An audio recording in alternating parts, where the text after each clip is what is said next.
So anyway, this was back in 2011. I remember because we'd just gotten Chloe's mom's Ford Explorer for the weekend, and Pumped Up Kicks was playing on the radio right before we parked. You know that song? Kinda creepy now looking back. But back then it was just a tune. Mia and I had done the Shenandoah Trail before. The main path, I mean.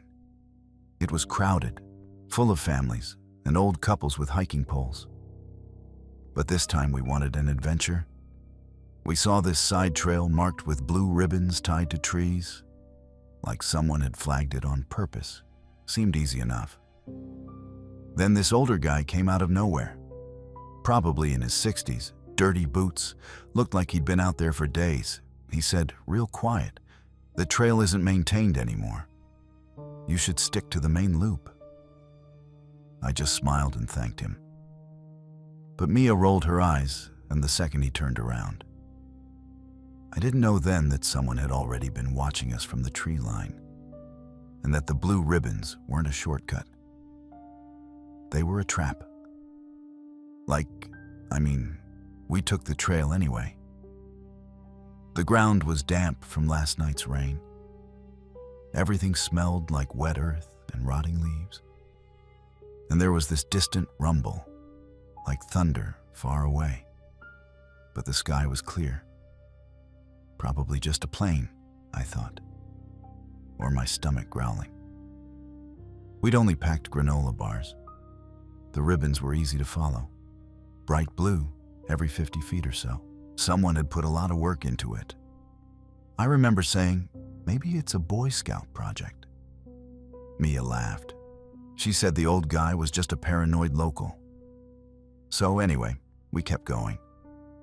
After about an hour, the trees got thicker. The ribbons kept going. You know how in horror movies they always say we should turn back? Yeah, we didn't. I guess we thought we were smarter than that. But yeah, we weren't. The first weird thing was the base. We came into this clearing, and there was this old building. Looked like an abandoned geologist's station from the 70s. But here's the thing. It was too clean. No spider webs, no animal droppings. Just empty. The air inside smelled like rust and old metal, like a toolbox left out in the rain. On the walls, someone had written the same phrase over and over with a big pen. They steal faces. They steal faces. They steal faces. Some of the letters were smeared, like whoever wrote it was shaking. I laughed and said it was probably leftover graffiti from teenagers. Mia didn't laugh. She was standing by a window, looking out at the tree line. There were MRE wrappers on the floor. Date on them said 2008.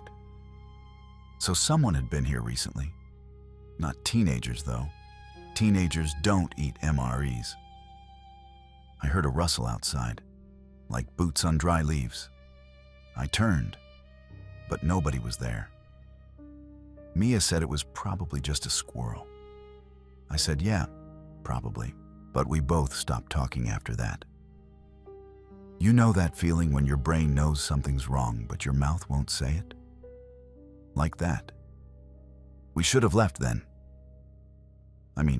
We talked about it.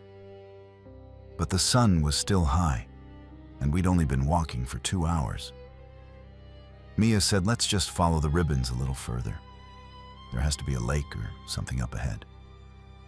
So anyway, we grabbed our packs and went back out. The ribbons were still there. Bright blue, easy to follow. And then, like an hour later, I reached for my water bottle, and it was empty. So was Mia's. We'd both finished them without even realizing. The heat was worse now, not from the sun, but from the trees blocking the wind. Sweat stuck my shirt to my back. We kept walking. But then we passed the same broken tree twice. I know we did. It was this big oak split by lightning, with a blue ribbon tied to the lowest branch. I remember because I'd thought someone actually climbed up there to tie that. The second time we saw it, Mia stopped. "We're looping," she said. I pulled out my iPhone 4. No bars. The GPS symbol was spinning but wouldn't lock. I said maybe the battery just died, but the battery was at 60%. I didn't tell her that.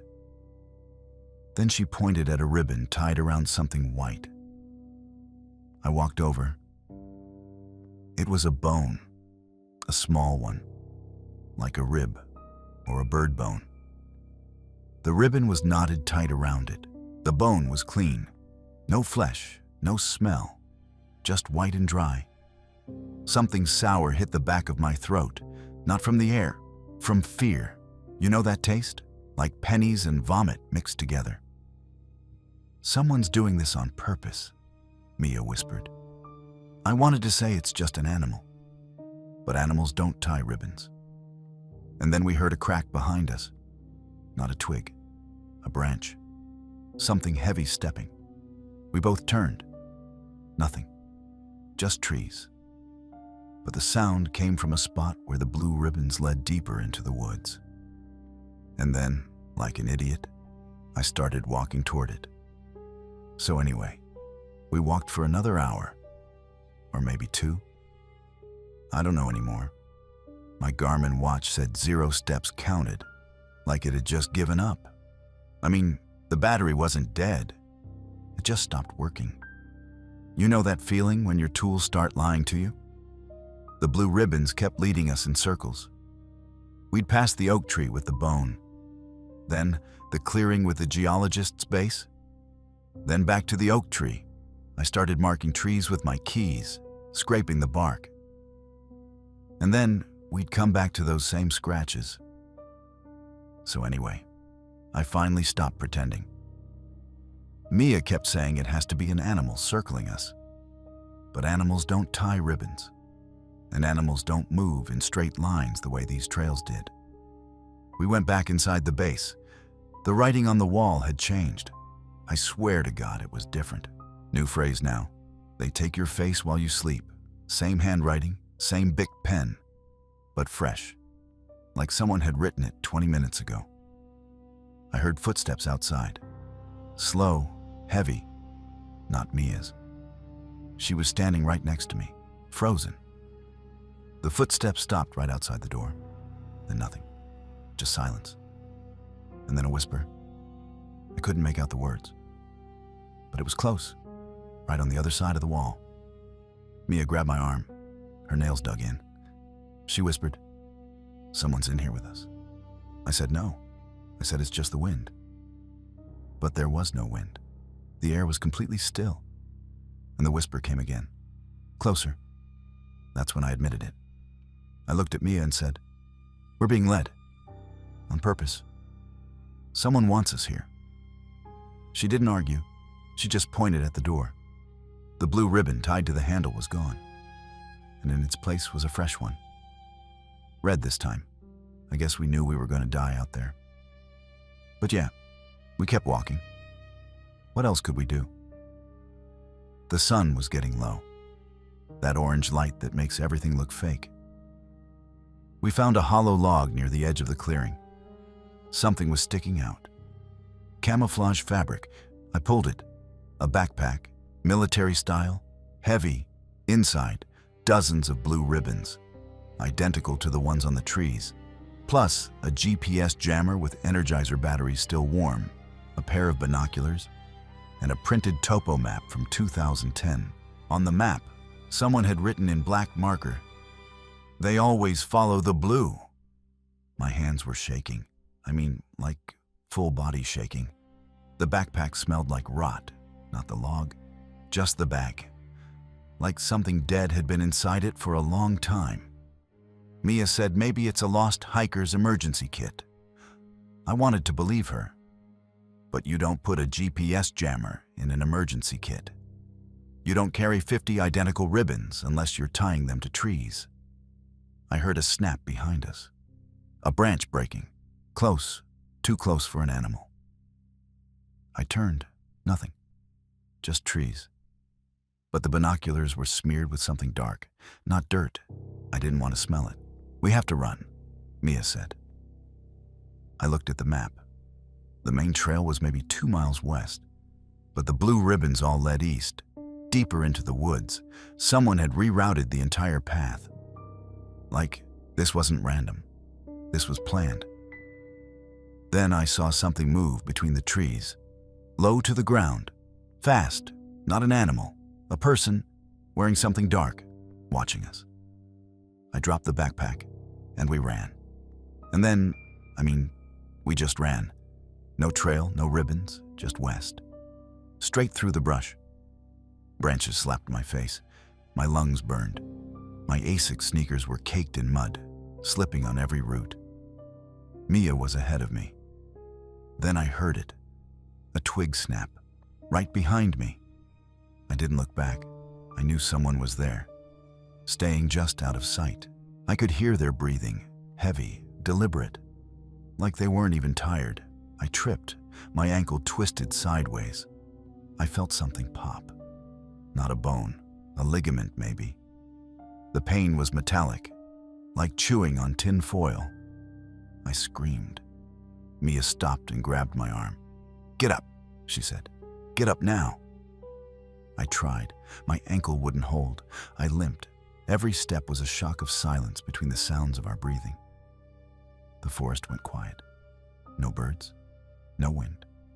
Just our footsteps and the thing behind us. I saw headlights through the trees. Orange glow, the main road, maybe a quarter mile. Mia half carried me. We burst out of the tree line onto the gravel shoulder. A car was coming. I waved my arms. The driver stopped.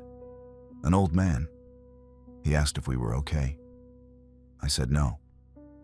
I said someone was following us. He looked at the trees behind us. Nothing there, just dark. And the headlights of his car lit up the edge of the forest. I saw a shape step back into the shadows. Just for a second. Then it was gone. The old man said he didn't see anything, but he let us in the car. Mia was crying. I was shaking so hard I couldn't buckle my seatbelt. As we pulled away, I looked out the back window. The tree line was empty, but on the closest tree there was a blue ribbon, tied at eye level, fresh. So anyway, we called the police from a Circle K gas station. It was 11:47 p.m. I remember because the receipt got stuck to my sweaty hand.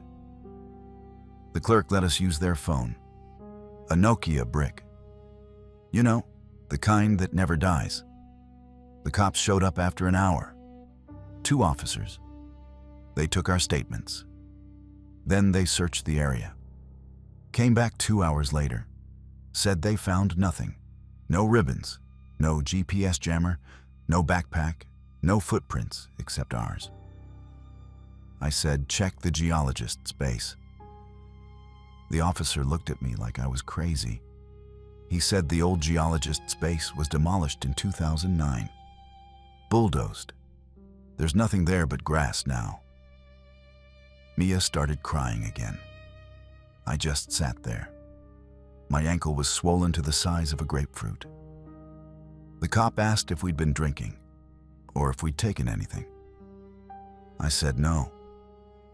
He didn't believe me. They drove us back to the Explorer. It was still there. The blue ribbons on the side trail were gone too. Every single one, like they'd never existed. The ranger showed up the next morning. He said we probably got lost and panicked, that our brains made up the rest. He said it happens all the time. Dehydration and fear. But yeah, I know what I saw. That night, I was back at Chloe's house, lying on her couch, my ankle wrapped in ice. My phone buzzed. Unknown number. I almost didn't open it. The text said, "You still have your face?" I showed Mia. She turned white. We called the cops again. They said it was probably a prank, that someone got our number from the gas station. But here's the thing. I never gave my number to anyone at the Circle K. And the text came at 3:17 a.m. My phone says the number doesn't exist. When I try to call it back, I get a recording, a deadline, just static. And sometimes, late at night, I hear a whisper on the other end. So anyway, but yeah, we don't hike anymore. And I still check the windows before I sleep. Because whoever tied those ribbons isn't done. They're just waiting for the next group of girls who think a blue trail is safe. And the last thing I'll say is this. If you ever see blue ribbons in the woods, don't follow them. Turn around, run, and pray they haven't already seen your face.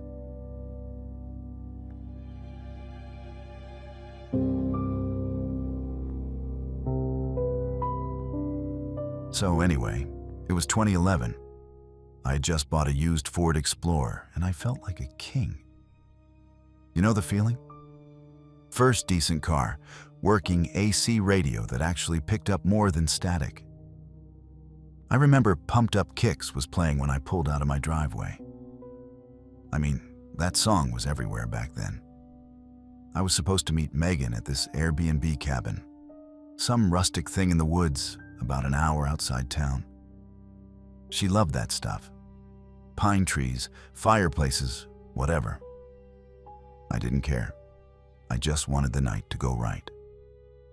So I punched the address into my GPS, leaned back, and started driving. The first part was fine.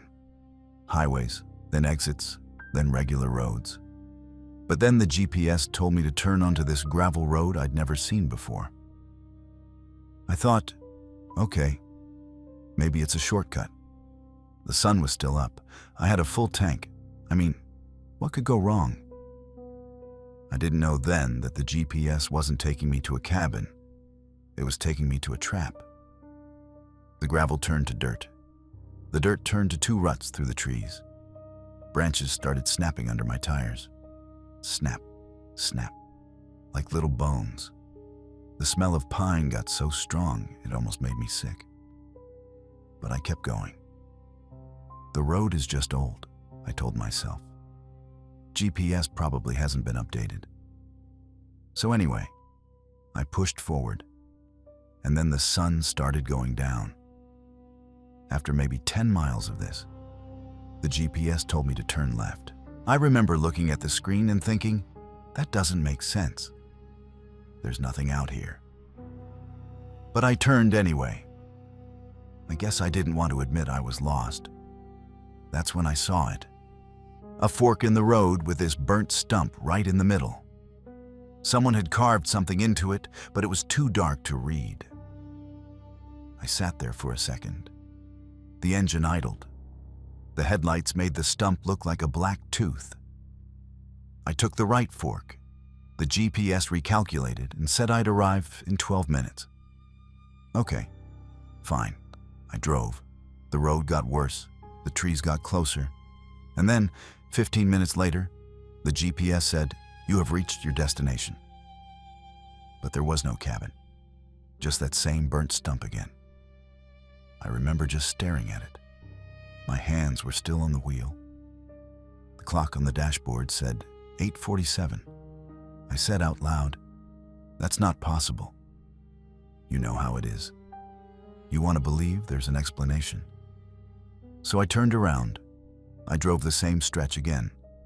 I watched the GPS count down the miles. And at the end, the stump.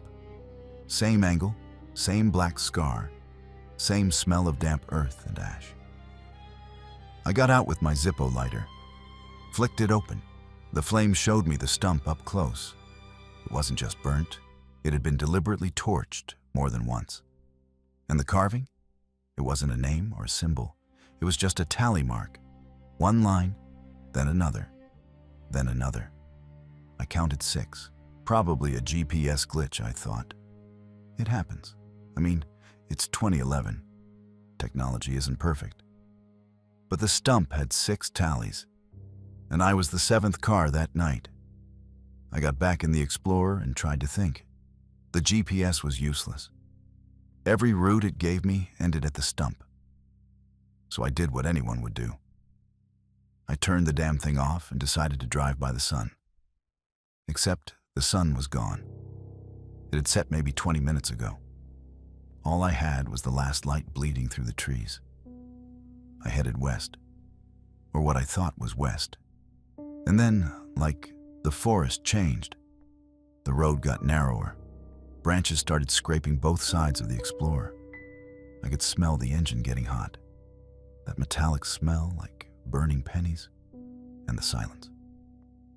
You don't know what silence is until you're deep in the woods with no radio, no wind, no animals. Just the hum of your own fear. I checked my phone. No signal. Not one bar. I held it up to the window like an idiot. Nothing. The gas light had been on for a while. I looked at the odometer. I had driven over 40 miles since I left the main road. The cabin was supposed to be 20 miles in. So, where the hell was I? I pulled over, left the headlights on, got out and opened the trunk. There was a spare gas can in there, empty. I had meant to fill it last week. I slammed the trunk shut and just stood there. Maybe I just took a wrong turn, I thought. It happens. People get lost all the time. But I hadn't seen another car. Not one house, not one light. Just the stump and the tallies. I got back in the driver's seat and turned the key. The engine coughed, then it caught. I had maybe 10 miles of gas left, maybe less. And then I saw something. About 50 yards ahead, in the glow of my headlights, a sign nailed to a pine tree. I hadn't noticed it before. Rusted metal, hand-painted letters. I got out again, walked toward it. My footsteps on the needles sounded too loud. The sign said, "Private road, turn around."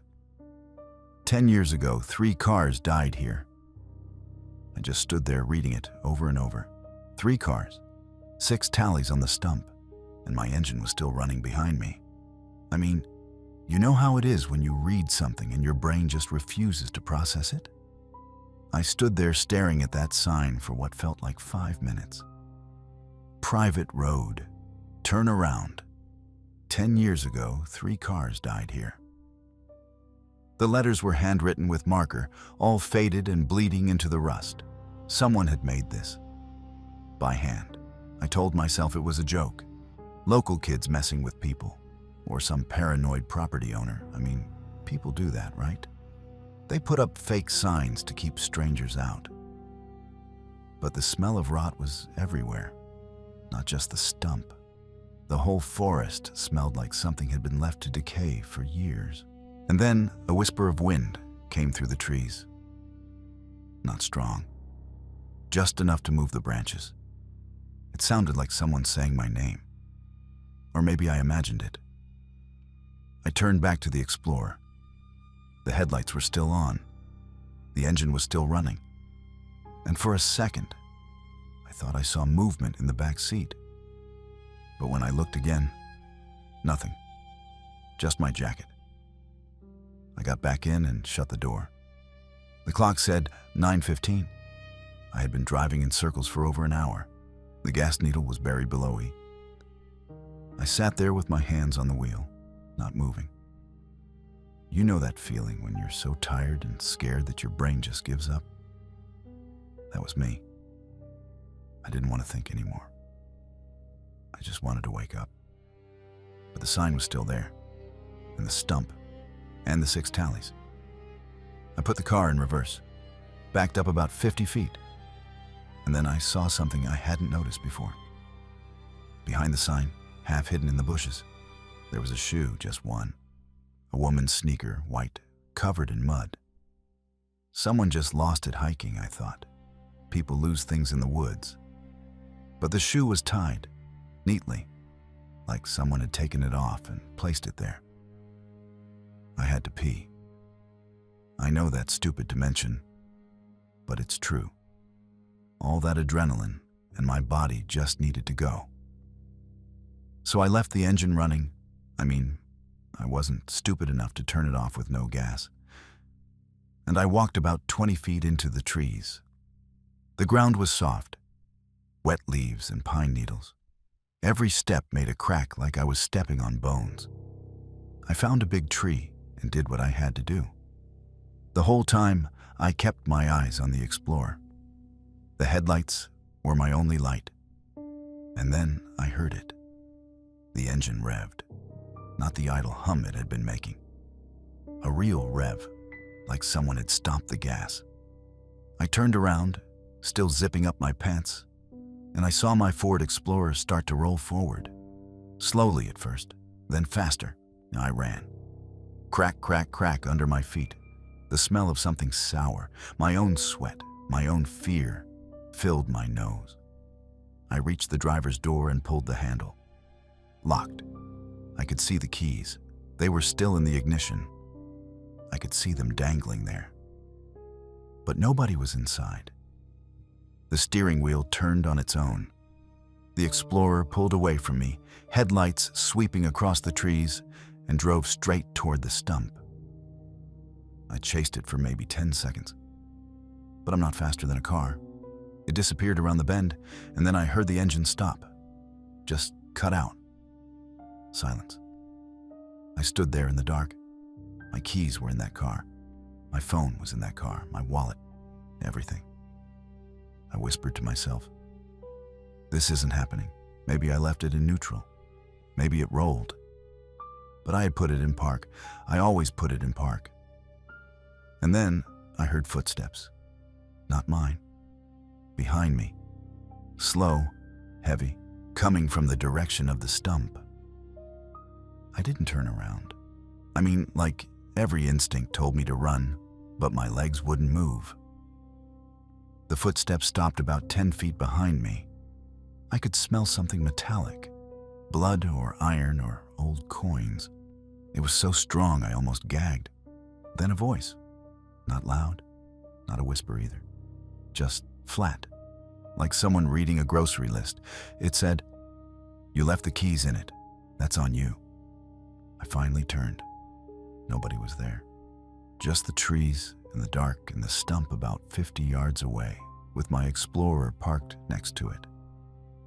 But on the ground, where the footsteps had been, there were marks. Not footprints. Drag marks. Like someone had been pulling something heavy. And at the end of the drag marks, a backpack, not mine, old, torn. I crouched down and opened it.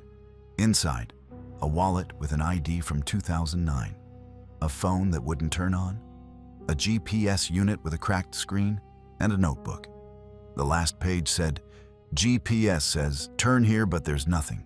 Out of gas. Someone keeps moving my car." I looked up at my Explorer. The headlights were off now. The interior light was on, and I could see, just barely, the GPS screen on my dashboard. It wasn't showing the route to the cabin anymore.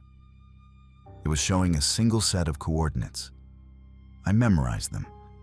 44 minus 71.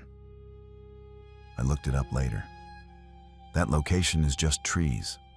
No road, no house, nothing. Someone had redirected the GPS. Not a glitch, not a mistake. Someone wanted cars to come here.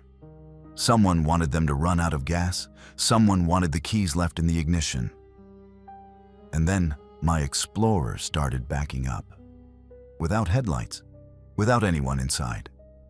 Backing straight toward me. I ran. I don't remember much of it. Just branches hitting my face and my lungs burning in the dark. I ran until I couldn't hear the engine anymore. Then I kept running. I found a dirt road after maybe an hour. A farmer in an old pickup found me walking down the middle of it. He let me use his phone. The police went back to the coordinates. They found the stump. They found the sign. They found the backpack with the 2009 ID. They found drag marks leading off into the woods that stopped at a pile of old tires. They did not find my Ford Explorer. Not a trace. No tire tracks. No broken branches. Nothing. The cop told me, "You're lucky to be alive." But he said it like he didn't believe me, like I had made the whole thing up. A week later, I got an email from Airbnb. "Your booking has been canceled. The host says you never arrived." I checked the listing. It was gone. The account that had sent me the address didn't exist anymore. And then I checked my GPS account login history. There was a login from the night I got lost. From an IP address, I traced it. The IP address geolocated to the middle of that forest. Someone had logged into my account from the woods. Someone had changed my destination coordinates while I was driving. So anyway, I don't drive anymore. I don't use GPS. I don't go near forests. And sometimes, late at night, I hear an engine idling outside my apartment. When I look out the window, there's nothing there. But the smell of rot follows me inside. And I know he's still out there, waiting for the next car.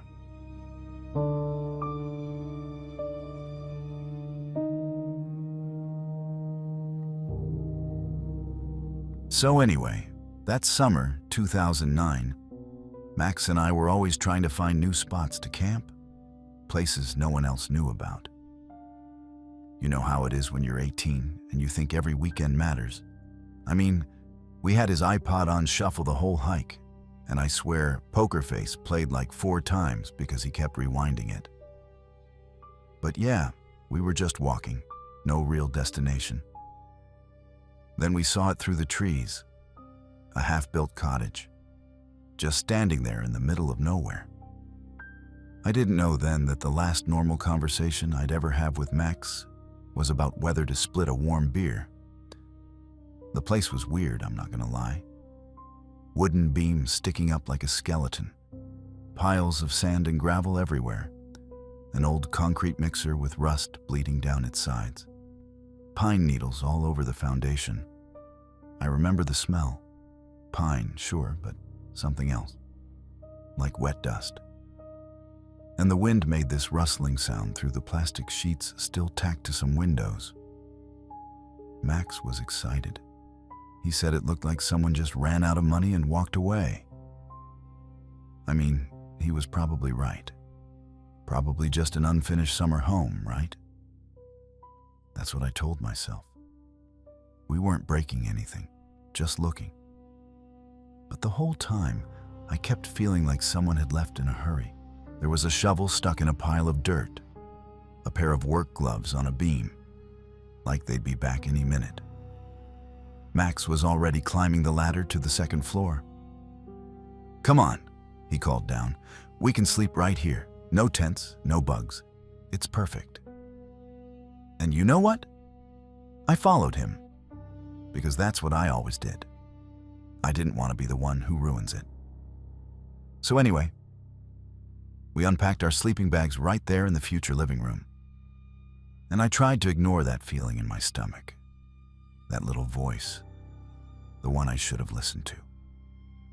The place looked different once the sun started going down. I mean, during the day, it was just an empty frame. But at dusk, the shadows got long, and the gaps between the wooden beams turned into these black rectangles, like doorways to nowhere. And then we found the basement hole, just a dark square in the floor where the stairs were supposed to go. I looked down and couldn't see the bottom. Threw a pebble in, it took a second to hit. Damp earth smell coming up from it, like a cellar that's been closed for years. Max laughed and said, I looked like I'd seen a ghost. "No one's been here for weeks. Look at the weeds," he said. And he was right. The weeds were tall around the foundation. The sand pile had grass growing out of it. I guess that should have made me feel better. It didn't. But yeah, we laid out our sleeping bags near the fireplace wall. There was a hole where the chimney would go, and you could see the sky turning purple through it. Max cracked open a Bud Light, the warm 6-pack we'd brought because the cooler broke last month. I took a sip. It tasted like nothing and everything at the same time.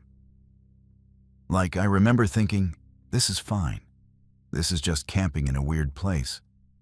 People do this all the time. Max put his iPod on the speaker setting and played something quiet. I don't even remember what. I was watching the tree line, the way the pines turned black against the last bit of orange light. And then, silence. The kind of silence that isn't really silent. The kind where your ears start ringing because there's no birds, no wind, no nothing. I asked Max if he heard that. He said, "Heard what?" I said, "Nothing, I guess."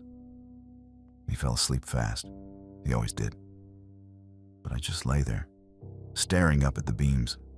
The wood made little cracking sounds, like it was settling, or like someone was walking very slowly upstairs. But there was no upstairs, just the second floor frame and open sky. I must have drifted off eventually, because the next thing I knew, it was dark. Really dark. And cold. And something had changed in the air. I woke up to light. Not the sun, headlights, sweeping across the walls through the gaps in the plywood. And then an engine, a truck, idling close. I sat up so fast, my heart just slammed. Max was already awake, his hand on my arm. He whispered, "Maybe night shift?" But his voice was shaking. Night shift? Out here, at 2 in the morning? The engine cut off. Doors slammed. 1, 2. Then voices. Men. Low, casual, like they'd done this 100 times. I couldn't make out words, but the tone was calm. Too calm for 2 in the morning in the middle of nowhere. But yeah, I tried to rationalize. Night crews work in summer, right? Probably just pouring concrete. That's what I told myself.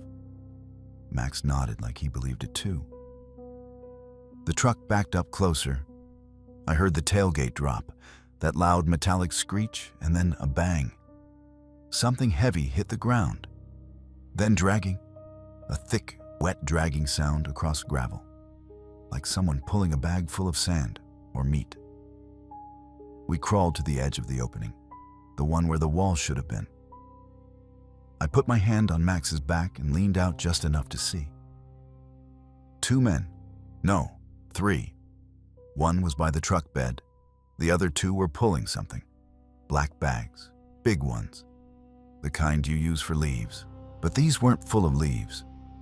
The way they dragged, slow, heavy, and the way the men strained. One of them grunted and said something I didn't catch. And then I heard a crack. A twig snapped right under me. I froze. But it wasn't me. It was one of the men stepping into the tree line. He was walking toward the foundation, toward where we were hiding. Max pulled me back. We pressed ourselves against the cold wood. My hands were shaking so bad I could feel my teeth clicking. I tried to hold my breath. The footsteps stopped, right below us. Then a voice, clear as anything. "This spot's not deep enough. We need another foot. Not about us, about the hole." I almost cried from relief, but I didn't move, and I didn't take my eyes off those black bags. I keep thinking about that moment, the one right before you understand something terrible, when your brain is still trying to make it normal. We stayed pressed against that wall for what felt like forever. The men were working right below us. I could hear the gravel crunching under their boots. And then, a dragging sound. Heavy, slow, like they were pulling something that didn't want to be pulled. I peeked again. I don't know why. Curiosity, I guess. Stupid curiosity. They had these black bags. The big ones, the kind you use for yard waste. But these weren't full of leaves. 2 men were holding the edges, and a third was guiding them toward the foundation trench. The bags were wet at the bottom, dark stains spreading. Max grabbed my arm so hard I almost yelped. His fingernails were digging in. He didn't say anything, just pointed. One of the bags had a tear, a rip along the side, right where the plastic was stretched thin, and something was coming out. Something dark and wet. It caught the light from the truck, this greasy, reddish-black shine. like meat that's been sitting out too long, like liver. I couldn't see clearly. I told myself I couldn't see clearly. The smell hit me a second later. Rot, like a deer carcass in summer, but different. Sour underneath, like bile and old pennies. One of the men swore. He said something like, "This one's leaking, get the other shovel." The yellow shovel. I remember it so clearly. The handle was cracked and wrapped in duct tape. The blade was caked with dried mud. The man picked it up and started digging faster. The other two lowered the bag into the hole. It landed with a wet, heavy thud. And then they started covering it. Dirt and gravel, shovelful after shovelful. "I don't know," I whispered to Max. "Maybe it's construction waste. Chemicals or old paint. You know how toxic stuff gets buried sometimes." I was lying, and I knew I was lying. But saying it out loud made it feel less real. Max didn't answer. He was shaking, his whole body. The men kept digging, kept covering. 3 bags, 4. The smell got worse. Or maybe I just got closer to it, like I couldn't breathe without tasting it. And then, I don't know why I did this, I leaned forward just a little more. To see the bottom of the trench, to see what was really in those bags. That's when my hand slipped. The flashlight was in my hand. The old mag light, you know the one. Metal, heavy with a worn rubber button on the end. I'd taped it years ago because the battery cap kept falling off. I was holding it like a lifeline. And then my palm was sweaty. I shifted my weight. The mag light rolled out of my fingers. I watched it fall. I swear it happened in slow motion. Tumbling end over end. The beam spinning across the wooden beams, across the faces of the men below. For 1 second, they all looked up. 3 faces, pale, sweaty, eyes wide.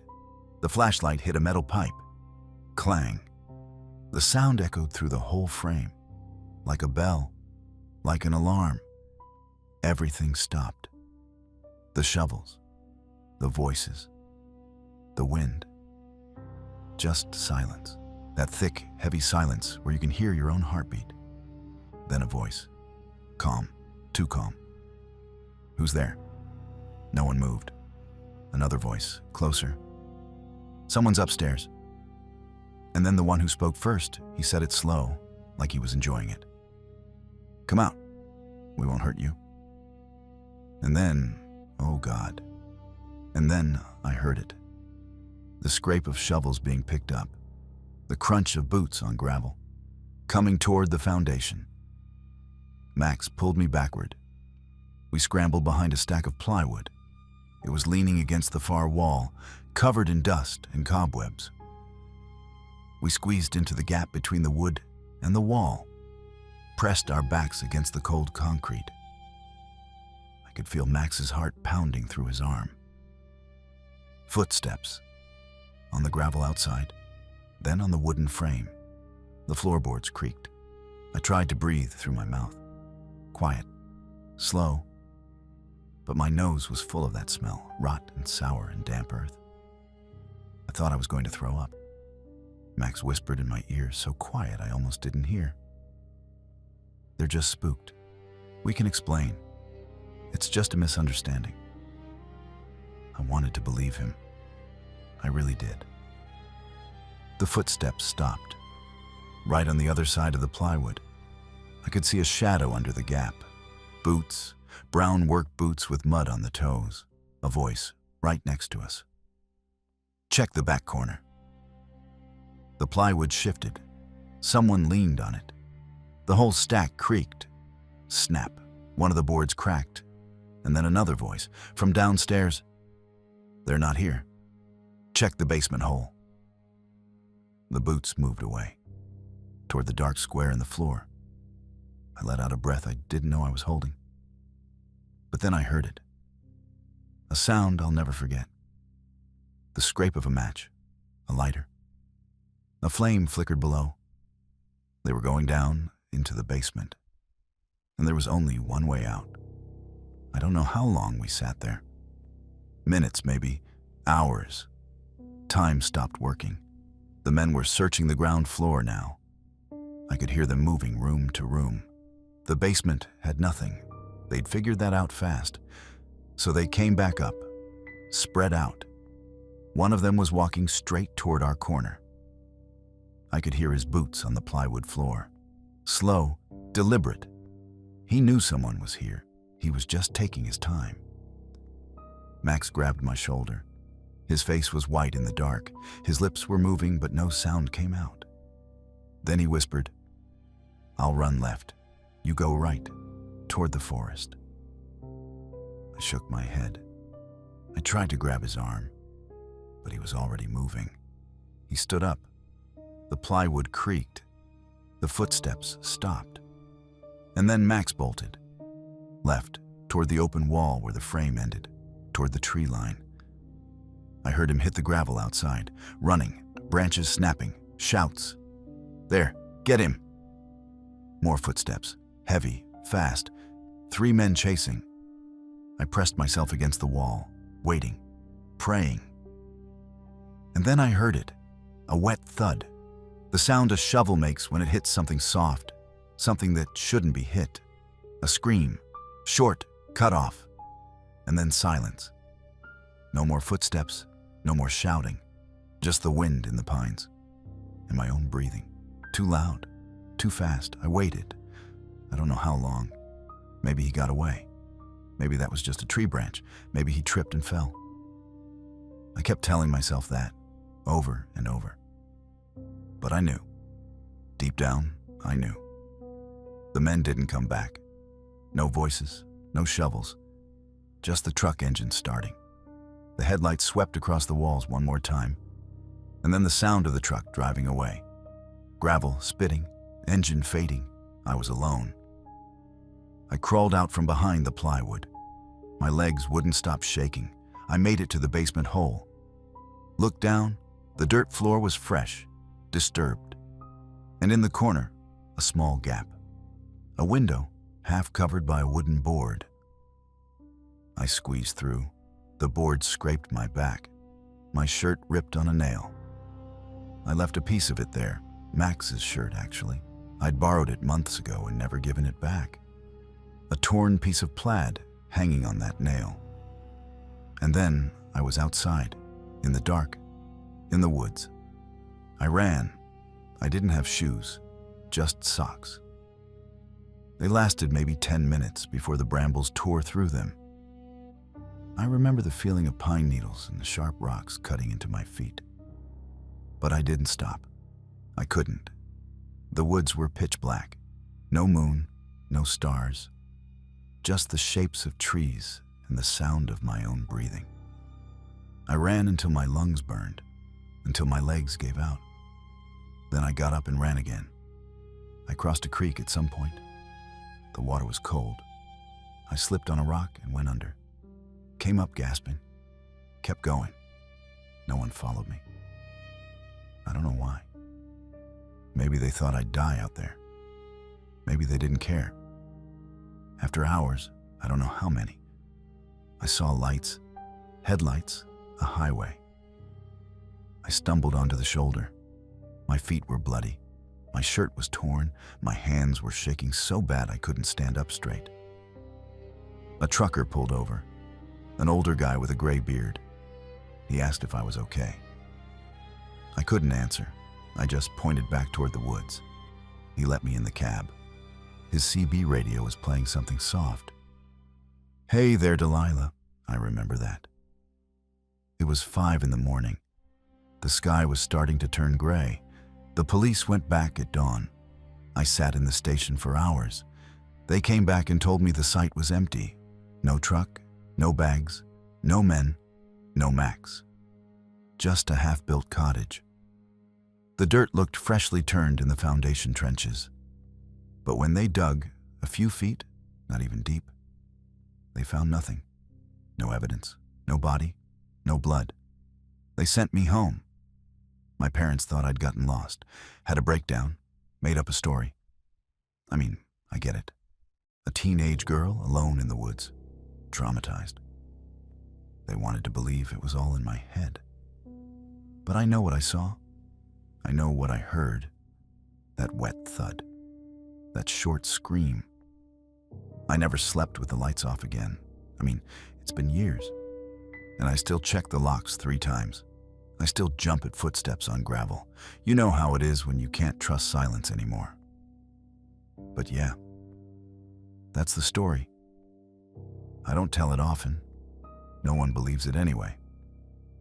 Except sometimes, late at night, I think about that torn piece of plaid shirt, still hanging on that nail, somewhere out there, and I wonder if anyone ever found it.